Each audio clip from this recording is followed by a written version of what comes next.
안녕하세요. 올해로 32살, 직장 다니고 있는 여자입니다. 결혼 생활은 이제 1년하고도 8개월 됐는데, 이젠 더 이상 결혼 생활 얼마나 했는지 세는 게 의미가 없을 것 같아요. 지긋지긋한 결혼 생활 더는 못하겠다고 남편과 시어머니 앞에 이혼 선언하고 왔거든요. 저도 부모님이 계시고 부모님이 어디 가서 아쉬운 소리 안 하셔도 되게 효도하고 싶습니다. 효도라는 게 무엇보다 부모님께 잘하고자 하는 그 마음이 더 중요하겠지만 물질적으로 하는 효도 또한 효도의 방법 중 하나라고 생각하는 사람이기도 하지요. 그리고 그런 부모님을 향한 마음은 저나 남편이나 별반 다르지 않다고 생각하고 있습니다. 막말로 남편이 생활비 제때 주고 적금 낼 돈 제때 주기만 하면 자기 쓸 용돈 줄여가며 효도를 하겠다는데 그거야말로 남편이 알아서 능력껏 할 일이라 생각했습니다.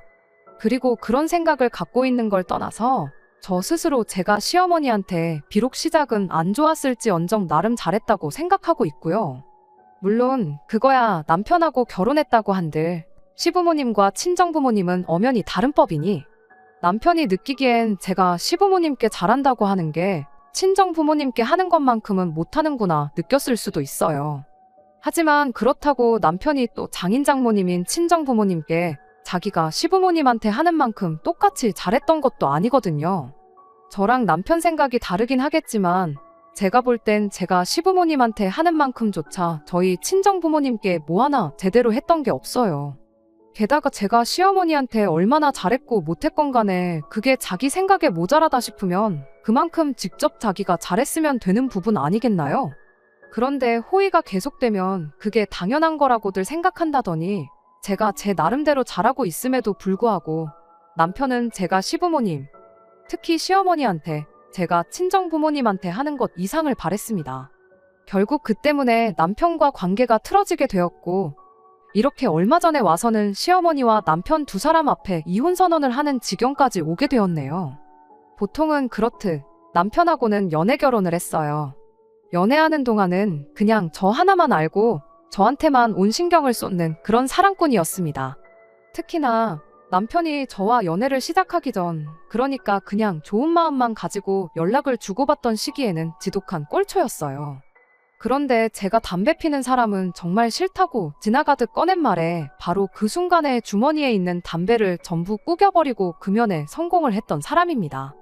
저희 친정아버지가 금연 때문에 몇 년을 고생하고 그렇게 몰래 끊었다 다시 폈다가를 반복하면서 온 가족들 속을 썩혔던 걸 생각하면 그 힘든 걸 그렇게 단번에 끊어낼 수 있는 사람이라는 게 참 좋게 보였습니다.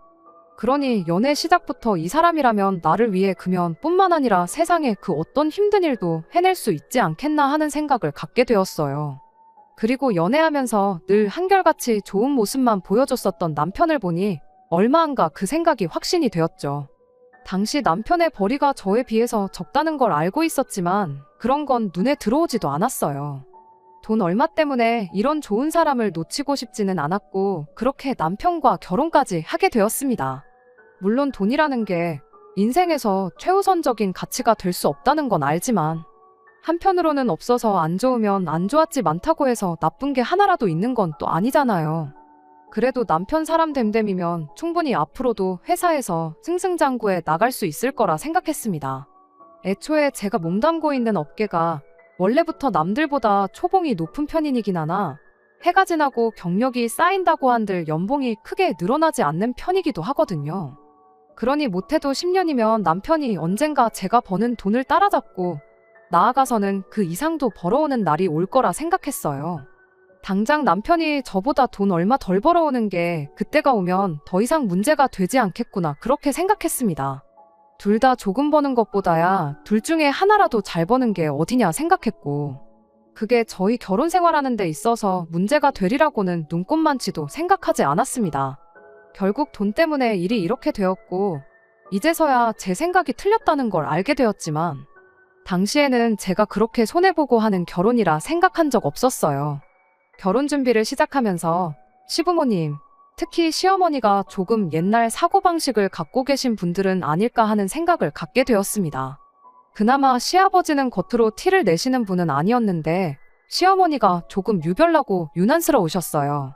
차라리 그런 유난스러운 성격을 결혼 전에 미리 보여주셨다면 그걸 알고도 결혼한 제 잘못이지 어디 탓할 것도 없고 딱히 할 말도 없었을 텐데.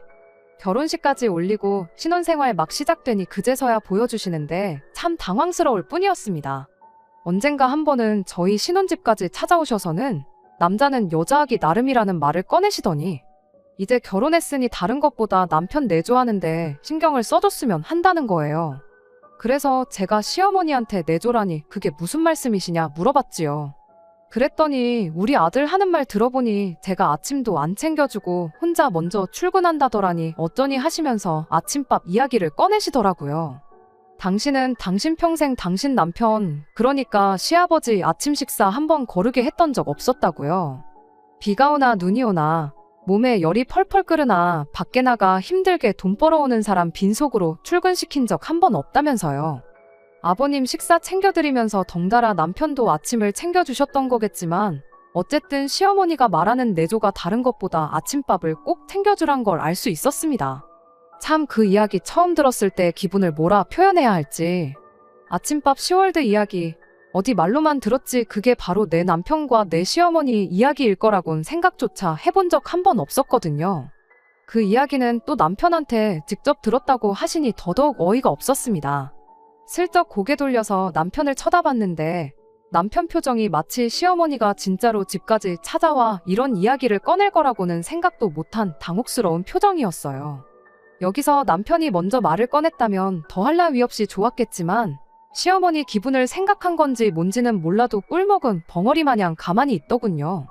눈빛으로 저한테 미안하다는 사인을 보내면서 이야기 한번 나눠보라는 표정이길래 다른 건 몰라도 짚고 넘어갈 건 정확하게 짚고 넘어가야겠다는 생각밖에 없었습니다. 물론 그 자리에서 알겠다 대답하고 시어머니 보낸 뒤에 남편하고 둘이서 다시 이야기를 나눴어도 충분한 부분이기는 했죠. 그러면 애초에 시작부터 시어머니하고 꼬일 일도 없었을 수도 있어요. 하지만 그렇게 눈 가리고 아웅하는 식으로 일을 해결하고 싶지는 않았습니다. 그때야 아침밥 이야기가 처음 나왔을 뿐이지 그게 나중에 가서는 저한테 또 무슨 말도 안 되는 내조라는 핑계로 어머님 대신 그 어떤 자식 뒷바라지를 부탁해 오셨을지 누가 알겠나요? 게다가 제 성격이 그래도 할 말은 꼭 해야 하는 성격이기도 했다 보니 그냥 단도직입적으로 솔직하게 제 생각을 전했어요. 애초에 저 같은 경우는 아침밥을 먹어도 그만, 안 먹어도 그만인 사람이거든요. 그리고 어쩌다 보니 저희 신혼집 위치가 남편 회사와 훨씬 가까운 위치에 있었어요. 그러니 이미 출근 시간만 두고 보더라도 제가 집에서 남편보다 못해도 40분은 일찍 나와야 하는 상황이었습니다. 일찍 나가는 만큼 더 일찍 일어나서 씻고 출근 준비하고 그래야 했고요. 이런 상황에 아침을 굳이 안 챙겨 먹어도 되는 저와 평생 아침밥이라고 걸러본 적이 없다는 남편 중 누가 밥을 챙겨 먹어야 한다고 따져본다면 당연히 아쉬운 사람인 남편이 직접 차려 먹는 게 맞다고 생각한다 했지요. 아침밥이라고 해봐야 뭐 오첩반상 임금님 수라상을 차려내는 것도 아니고 간단하게 밥 한 공기 떠서 냉장고에 있는 거 꺼내주고 여유 있으면 계란 후라이 한두 개 부쳐주면 되는 거잖아요. 국이 꼭 필요하다면 요즘 그냥 뜨거운 물만 부어서 먹는 간편한 제품들도 많이 나와 있기도 하지 않냐고요. 그래도 시어머니가 직접 집까지 찾아오신 게 있으니 적어도 제가 남편이 아침에 허둥대지 않도록 전날 저녁에 아침에 먹을 밥 한 공기 정도는 전날에 미리 챙겨놓겠다고 했어요. 그냥 즉석밥 먹듯이 전자레인지에 데워 먹을 수 있게 말이에요. 그런데도 시어머니는 제가 이해가 안 간다는 눈치였습니다. 네가 말한 대로 아침밥 차려준 게 그렇게 어려운 일도 아닌데 어차피 일찍 일어나는 거 10분, 20분 일찍 일어나서 부지런히 움직이면 아침밥을 못 차려줄 것도 없지 않냐고 하시더군요. 정해진 월급 받아오는데도 시어머니는 바깥 사람이 아침에 속이 든든하게 집을 나서야 나가서 돈도 더 잘 벌어오는 거라고, 그리고 그게 내조라고 하시면서요. 그래서 내조라고 이야기 잘 꺼내셨다고. 내조라는 게 안 사람이 바깥 사람 챙겨준다는 소리인데 저 또한 밖에 나가서 돈 벌어오는 직장인 아니겠느냐고. 저희 집은 따로 안 사람이 없고 바깥 사람만 둘이 있는 건데 그야말로 아침밥 안 먹으면 아쉬운 사람이 챙겨 먹는 게 당연한 거 아니겠냐. 그리고 그건 아침밥을 꼭 먹어야 하고 심지어 집이랑 회사가 가까운 남편이 아니겠냐 한마디 했어요. 그랬더니 시어머니가 그래도 남자가 부엌 들락거리면 좋을 거 하나 없다고 끝까지 남자는 여자가 해주기 나름이라고 하면서 저보고 아침밥을 차려낼 것을 강요하셨죠. 그래서 제가 한마디 했어요. 제가 어머님처럼 전업주부로 살게 된다면 당연히 안사람으로서 하루도 빠짐없이 바깥사람 식사며 모든 걸 챙겨줄 것이라고요. 혹시 제가 다른 거 안 하고 남편 뒷바라지만 하길 원하신다면 당장에라도 회사 그만두고 그렇게 하겠다고 한마디 했습니다. 그러면 아침 저녁은 물론이고 점심때 되면 남편 회사까지 도시락 싸들고 찾아가서 먹여주고 내조 한번 제대로 해주겠다고요. 하지만 시어머니 또한 당장은 재벌이가 훨씬 좋고 남편이 외벌이를 하면 대출 갚고 생활비까지 하는 게 간당간당하다는 걸 알고 계셨다 보니 제가 전업주부가 돼서 남편 끼니 빠짐없이 챙겨주겠다는 말에 대답을 따로 안 하셨지요. 시어머니 표정만 봐도 제 행동에 기분이 엄청 언짢아졌다는 걸 굳이 물어보지 않아도 알 수 있었습니다. 제 이야기가 끝나고 나서 시어머니가 저한테 뭐라 한마디 하시려고 입을 여셨는데 그 순간을 남편이 잘 캐치해내서 어머님한테 내가 한두 살 먹은 애도 아니고 아침 정도는 자기 혼자 충분히 차려 먹을 수 있다면서 어머님을 달래줬어요. 그런데도 어머님은 끝까지 막무가내셨지요. 내가 너를 어떻게 키웠는데 부엌에 들락거리는 꼴을 보냐며 그렇게는 못하겠다시대요. 그러더니 그럼 그럴 게 아니고 당신이 아침마다 저희 집에 와서 아침밥을 챙겨주겠다고 하는 겁니다. 그렇게 하면 제가 불편해서라도 아침밥을 챙겨주겠다고 나올 줄 아시는 건가 그렇게 생각했어요. 그도 그럴 게 시댁에서 저희 집까지만 해도 차로 30분은 가야 하는 거리였거든요. 아침을 챙겨주시겠다는 건 못해도 저희 집에 7시에는 오시겠다는 소리였는데 그 자체만으로도 제가 불편해할 테니 끝내 모시긴 척 남편밥을 차려주겠다는 말을 하실 줄 알았나 봐요. 저는 그냥 어머님한테 한마디 대답하고 말았죠. 저는 원래 아침 안 먹는 사람이니 제 것까지 해주실 필요는 없다고요. 결국 그렇게 마무리를 제대로 못한 채 어머님은 집에 돌아가셨어요. 어머님 가시자마자 남편한테 이게 무슨 상황이냐고 물어봤습니다. 말을 어떻게 전했길래 어머님이 저러시는 거냐고요. 남편은 얼마 전에 시댁에 혼자 다녀왔던 적이 있는데 그때 어머니가 살이 좀 빠진 것 같다니 하시면서 이것저것 물어보셨다고 하더군요. 자기가 원래 거짓말을 잘 못하는 성격인 거 모르냐고 괜히 저를 커버쳐주겠다고 주절주절 거짓말하다 들키면 그건 그거대로 더 크게 문제가 될 것 같아서 아침밥을 안 먹어서 살이 좀 빠진 거 아니겠냐고 사실대로 말했다는 겁니다. 그런데 그 대답이 썩 와닿지가 않았어요. 오히려 생각할수록 어이가 없었어요. 살이 진짜로 빠졌는지 아닌지 그걸 말할 게 아니고 애초에 당신이 아침밥을 그렇게 꼭 챙겨 먹어야 하는 사람이었으면 그간 왜 직접 차려 먹을 생각은 한 번도 안 했느냐 물었죠. 남편은 자기가 자기 손으로 밥을 차려 먹어 본 적이 없는데 어떻게 차리냐는 한심한 대답을 해왔고요. 여지껏 엄마가 차려주는 밥 먹고 뒷정리도 엄마한테 떠넘기고 출근하고 그랬으니 지금도 그때처럼 차려준 밥 처먹고 출근하고 싶다는 소리인데 거기다 대고 더 말할 게 뭐가 있나 싶었습니다. 그래서 남편한테 그러냐고 참 잘됐다고. 이제 어머님이 아침마다 우리 집 오셔서 밥도 챙겨주고 번거로운 뒷정리도 해주실 텐데 이제 마음이 후련하냐고 했죠. 남편은 손사래를 치면서 그런 뜻으로 하는 말 아니라고 해명을 하더라고요. 어머니가 오셔서 잘 됐다는 게 아니라고 그냥 앞으로 나도 아침밥 안 먹고 출근하는 거에 적응을 할 테니 크게 걱정하지 말라고 하는데 이어서 남편이 하는 소리가 어머니도 일단은 그냥 꺼낸 소리 아니겠냐고 진짜 아침마다 오신다고 해도 몇 번이나 오시겠냐 몇 번 오시다 말겠지 하더니 당분간은 불편해도 저보고 조금만 참아달라고 사정사정 하더라고요. 곧 죽어도 자기 손으로 직접 자기 먹을 아침밥 차려 먹겠다는 소리를 안 하는 걸 보면 어이가 없을 뿐이었지만 남편 또한 시어머니가 매일같이 오는 건 싫다는 식으로 이야기를 하니 저도 더는 이야기를 하지 않기로 했어요. 그냥 며칠 이렇게 불편하다가 시어머니가 제풀에 지쳐서 그만 오시겠거니 그렇게만 생각하고 말았습니다. 말해 뭐하겠지만 문제는 곧바로 다음 날부터 시작되었어요. 아침밥 차려주신다기에 남편이 출근 준비하려고 일어날 때쯤 오시겠거니 생각했는데 저희 집에 새벽 5시부터 찾아오셨으니까요. 얼마나 진수성찬을 차려주시려고 그랬는지는 모르겠지만 양손에 장바구니 2개, 식재료로 꽉꽉 채워서 가지고 새벽 5시에 초인종을 눌러대시는데 일부러 저 똑바로 못 자게 하려고 저러시는 거구나 하는 생각이 딱 들었어요. 일부러 현관문 비밀번호를 알려드렸는데도 불구하고 제가 일어나서 어머님 오셨냐는 말을 들을 때까지는 죽어라고 초인종을 눌러대셨죠. 그뿐이겠나요. 그렇게 들어오시고는 일부러 들리라는 식으로 주방에서 이리쿵 저리쿵 하면서 온갖 소음은 소음대로 내시고 그러다 겨우 다시 잠들라 치면 안방문을 활짝 열더니 간장은 어딨니 식용유는 어딨니 하면서 제 잠을 방해하는 게 일이었습니다. 어이가 없던 건 그렇게 아침밥 차려주고 나서 뒷정리라고는 하나도 안 하고 가셨다는 거예요. 오히려 일부러 어질러 놓았다는 느낌이 들 만큼 집을 개판오븐전을 만들어 놓고 가셨죠. 물론 제가 치우지는 않았습니다. 시어머니가 제가 퇴근할 때까지 기다렸다가 집에 들어온 저를 보고 직접 뒷정리를 하라고 시켜놓고 옆에서 지켜보고 있었다면 모를까. 제가 먹은 것도 아닌데 뭐 좋은 상황이라고 그 뒷정리를 제가 했겠나요. 일부러 시어머니가 저를 위해 남겨놓은 어질러진 집을 치우는 건 언제나 남편 몫이었죠.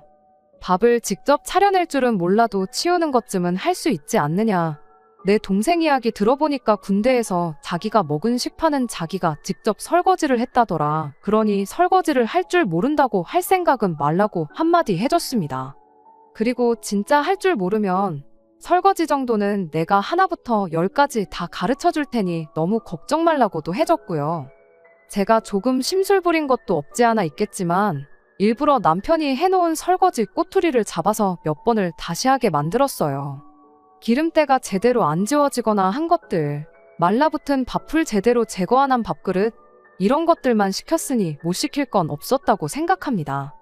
아무튼 남편이 그렇게 한 달 정도였나 저한테 시달리면서 시어머니가 정성스레 어질러 놓은 집을 치우는 게 고역이라 생각했는지 언젠가는 저 보는 앞에서 일부러 시어머니한테 전화를 해가지고는 아침밥 정도는 자기가 혼자 차려 먹을 수 있으니 이제 좀 그만 좀 오시라고 싹싹 빌기 시작했어요. 시어머니 또한 아침마다 그렇게 와서 난리법석을 떠는 게 일상생활에 지장을 줄 만큼 피곤하셨나 봐요. 그도 그럴게 새벽 5시에 그 짐을 다 챙겨서 올라치면 못해도 4시에는 일어나서 부지런을 떠셨어야 했으니 그리고 그걸 일주일에 월화수목금 5일 동안 스트레이트로 해야 했으니 얼마나 몸이 고됐겠나요. 결국 시어머니가 그렇게 5일 내내 오시던 걸 월수금 일주일에 3번씩으로 줄이기 시작하더니 그렇게 또 한 달이 지나서는 이제 더는 못 오겠다고 백기를 들었습니다. 그렇게 남편이 직접 자기 먹을 아침밥을 차려 먹기 시작했지요. 아침밥 먹은 거야 설거지거리가 그렇게 많이 나오는 게 아니었다 보니 남편한테 그냥 담궈만 놓고 가라고 했어요. 저녁 같이 먹고 한꺼번에 제가 되었든 남편이 되었든 누군가 해도 되는 거다 보니 설거지를 가지고 꼬투리를 잡을 일도 없었지요. 그렇게 저희 집에 한동안 평화가 찾아왔습니다. 아침밥에 목숨 거는 시어머니 한 명만 없어졌을 뿐인데 집이 그렇게 조용할 수가 없었어요. 계속 안 좋아질 뻔했던 남편과의 사이도 다시 좋아지기 시작했고 모든 게 정상으로 돌아오는구나 싶었습니다. 그런데 언젠가부터 시어머니가 아침밥을 챙겨주는 대신에 일주일에 한두 번씩 오셔서 직접 저희 집에 반찬을 채워주시기 시작했습니다.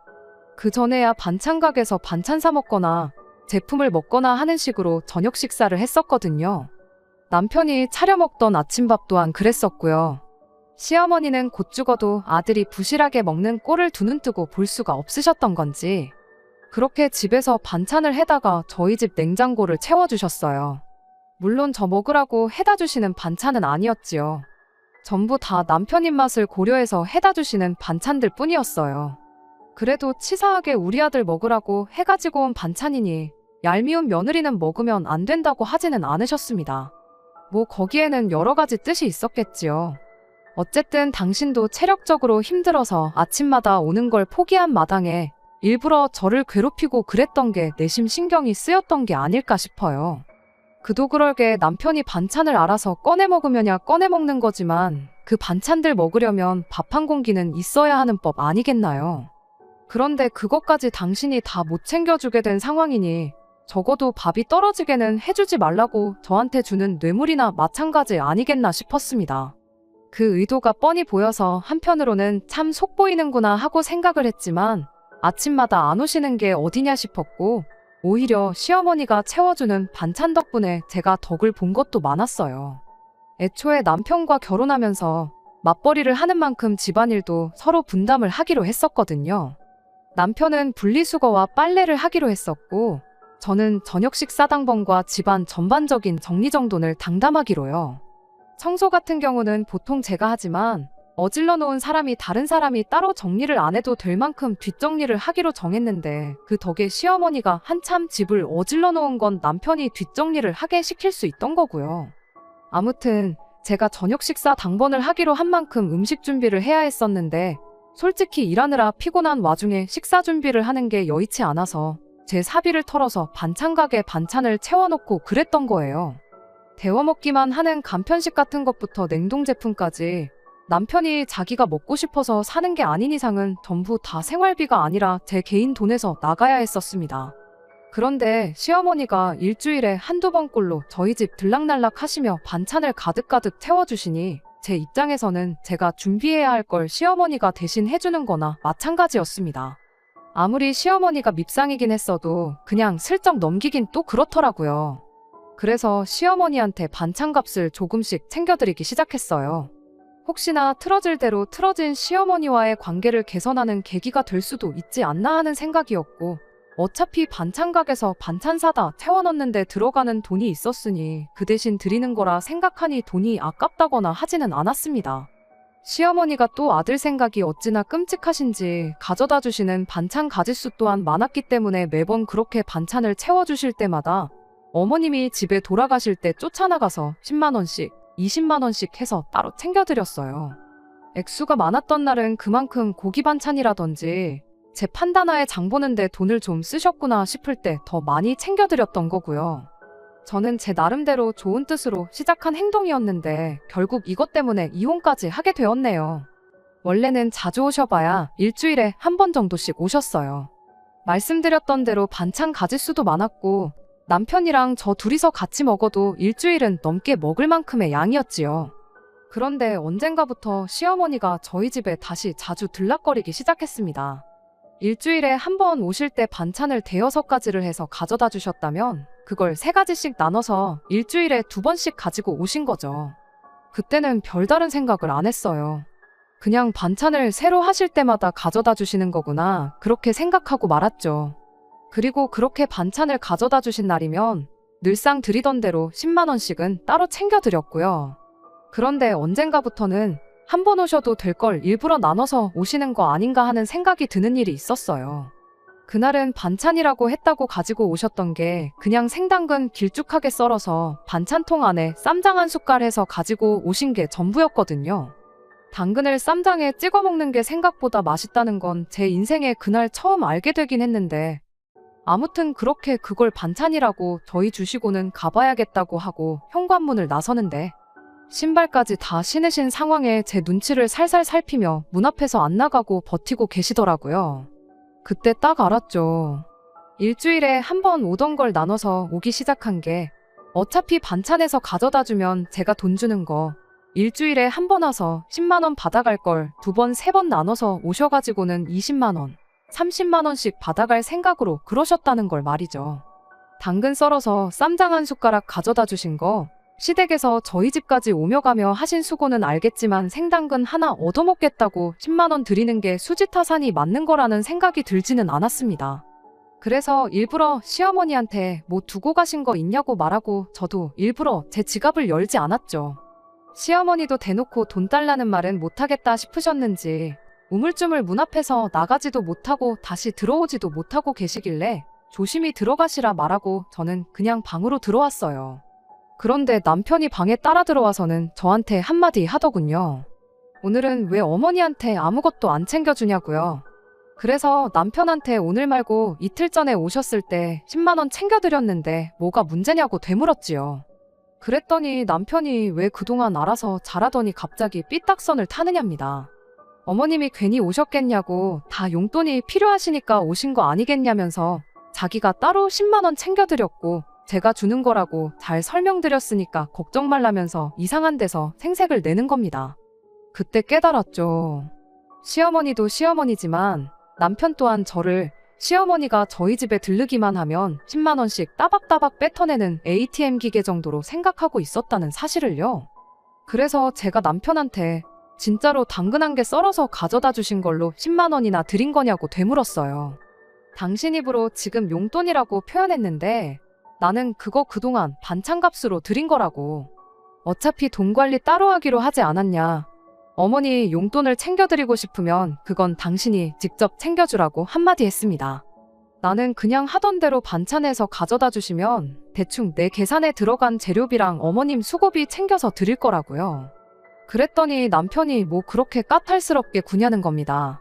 며느리인 제가 시어머니를 잘 챙기는 게 진짜 효도인 거 모르냐는 거예요. 어머니는 어머니대로 용돈 생겨서 좋고 나는 나대로 어머니 앞에서 기가 살아서 좋고 그러니 그게 일석이조나 마찬가지라는 거예요. 그러더니 그럴 게 아니고 어머니도 매번 이렇게 찾아와서 저한테 용돈 타가는 거 미안해 하시는 것 같은데 그럴 게 아니라 어머니 앞으로 신용카드 하나 만들어주면 어떻겠냐는 소리를 하는 겁니다. 그러면 시어머니가 매일같이 찾아올 필요도 없고 괜히 며느리한테 자존심 상해가며 구걸하듯 용돈 타갈 이유도 없지 않겠냐면서요. 내가 방금 한 말 못 들었냐고. 어머니 용돈 챙기고 싶으면 당신 돈으로 챙기라고. 나는 그냥 반찬값만 드릴 거지 시어머니한테 그 이상은 할 생각 없다고. 용돈을 드려도 내가 우리 친정 부모님 드렸지. 효도는 내 돈으로 할 생각 말고 당신 돈으로 직접 하라고 했어요. 그런데 벼랑간 벌컥하고 방문이 열리더라고요. 시어머니였어요. 간다고 하더니 제가 돈을 안 줘서 그런가 그냥 현관문 앞에 서 계셨었나 보더라고요. 그러다 남편이 저랑 무슨 이야기를 나누는지 엿듣고 있었던 겁니다. 시어머니가 문 열고 들어오자마자 저한테 역정을 부리기 시작했어요. 내가 지금 네가 해야 할 일을 대신 해주고 있는 거 모르냐고. 주변에 다른 사람들 보면 며느리가 시어머니한테 효도하고 싶어서 안달이던데 너는 어찌 그러냐고 뭐라 하더라고요. 다른 집 며느리들은 시어머니한테 뭐 하나라도 더 해주고 싶어서 쉬는 날이면 시댁 찾아와서 집안일 도와주고 반찬 같은 거 따로 안 해다 줘도 얼마씩 용돈 챙겨주고 그런다는 거예요. 그런 거 생각하면 당신은 엄청 양심적인 시어머니라고. 가만히 앉아서 며느리 효도받는 게 아니라 해줄 만큼 해주고 용돈 좀 받아가겠다는 건데 시어머니한테 쓰는 돈을 그렇게 아껴서 어디다 쓰겠냐며 저한테 고래고래 소리를 지르시더군요. 그래서 제가 시어머니한테 한마디 물어봤어요. 도대체 그런 며느리가 세상에 어디 있냐고. 진짜 있으면 제 앞에 좀 데리고 와 달라고 했어요. 진짜로 시키지도 않아도 시댁에 알아서 찾아가서 청소 빨래 밀린 집안일 해주고 용돈까지 척척 주고 오는 그런 며느리가 있으면 그동안 제가 했던 거 다 사과드리고 저도 그 집 며느리랑 똑같이 해드리겠다고요. 그런데 제 생각에는 그런 사람 아마 없을 거라고. 있다면 시댁에서 억만금을 지원해줘서 눈치 보느라 그러는 거 아니겠냐고 했죠. 제 주변에 저희처럼 반반 결혼한 사람들 보면 어머님처럼 매일같이 찾아오시는 것부터 불가능했을 거라고. 그랬다간 아마 당장에 아들 이혼남 만드셨을 거 모르시냐고 되물었습니다. 그랬더니 저보고 이제는 며느리가 시어머니 말하는데 말대답을 하고 있다고. 그냥 시어머니가 용돈 필요해서 왔다고 하면 입 다물고 돈 10만 원 찔러주고 말면 되는 거지. 그깟 돈 좀 번다고 유세를 부리냐. 입에 거품을 물면서 저한테 할 말 못할 말 쏟아내기 시작했습니다. 분위기가 험악해지자 남편이 시어머니 끌고 나가서 거실 소파에 앉히고는 다시 방에 들어와서 저한테 따지기 시작했어요. 저보고 왜 이렇게 맨날 일을 크게 만드냐고. 그냥 돈 얼마 들이면 끝났을 일이고 애초에 처음부터 그냥 내 아침밥 챙겨준다고 했으면 끝났을 일을 크게 만든 것도 제가 아니었냐고 따지더라고요. 처음부터 일을 이렇게 만든 게 저니까 책임을 제가 지는 게 맞다고 계속 저를 몰아붙이길래 말 많아지고 시끄러워지는 것도 짜증나서 거실로 쫓아나가 지갑에서 10만 원 꺼내줬습니다. 시어머니는 결국 자기가 이겼다고 생각했는지 의기양양해서 그 돈 받자마자 정말 1분도 안 지나서 저한테 앞으로 알아서 잘하라는 말 한마디 하고는 집으로 돌아가셨어요. 남편은 저한테 그러니까 이렇게 쉽게 끝날 일을 또 저번처럼 온 가족들 다 기분 상하게 만들려고 하냐 따지면서 잔말 말고 다음 주까지 신용카드 하나 만들어서 가지고 오라고 하더라고요. 제가 결국 시어머니한테 10만 원을 드리긴 했으나 이 일을 더 이상 쉽게 넘길 생각은 없었습니다. 남편 말대로 신용카드를 만들어 왔다간 제 자신이 이 집의 며느리가 아니라 시어머니의 비상금 지갑이 되겠다고 선언하는 거나 마찬가지였으니까요. 제가 제 몸을 스스로 지옥불에 던져버리면서까지 살아야 할 필요가 없다고 생각했습니다. 그래서 더 이상 어머님한테 드릴 돈은 없고 너한테도 기대하는 거 없다고 이혼하자고 한마디 꺼냈습니다. 혼수해놓은 건 다 친가로 가져갈 거고 나머지 집에 들어간 돈은 알아서 보내달라고 했어요. 알아서 안 보내면 이혼 소송이든 뭐든 간에 내가 얼마 손해를 보던지 상관하지 않고 위자료까지 해서 어떻게든 너한테 큰 손실을 입히겠다 한마디 했습니다. 이혼하자는 말에 남편은 벌써부터 얼굴이 새하얗게 변해서는 미안하다고 사과를 하더라고요. 엄마가 대중교통 타고 고생해서 온 모습을 보니 자식된 도리로 그냥 두고 볼 수는 없었다나요? 효도가 하고 싶으면 네 돈으로 하라고. 왜 니네 엄마한테 효도할 때만 내 지갑을 네 지갑처럼 쓰려고 하는 거냐고 하니까 무작정 미안하다고 다음부터는 그러지 않겠다고 하더라고요. 내 돈으로 생색내면서 효도할 때부터 그 정도 각오가 없었던 거냐고 물으니 아무 말도 못하더군요. 일단 제가 짐을 빼서 집을 나가고 싶었지만 피곤했던 관계로 그날은 그냥 집에서 하루를 더 보냈습니다. 자꾸 옆에 와서 사과하려고 들길래 서재에 이불하고 베개 들고 들어가서 문 잠궈놓고 잤네요. 다음날 출근하고 나서 일하는데 회사에서도 계속 전화기에 불이 나도록 미안하다는 문자를 계속해서 보내더라고요. 간단하게 전부 다 무시해줬습니다. 가는 길에 근처 마트에 들러서 짐 싸가려고 여행 가방 하나를 사가지고 들어갔는데 집에 가니까 남편도 이미 퇴근해 있고 시어머니도 계시더라고요.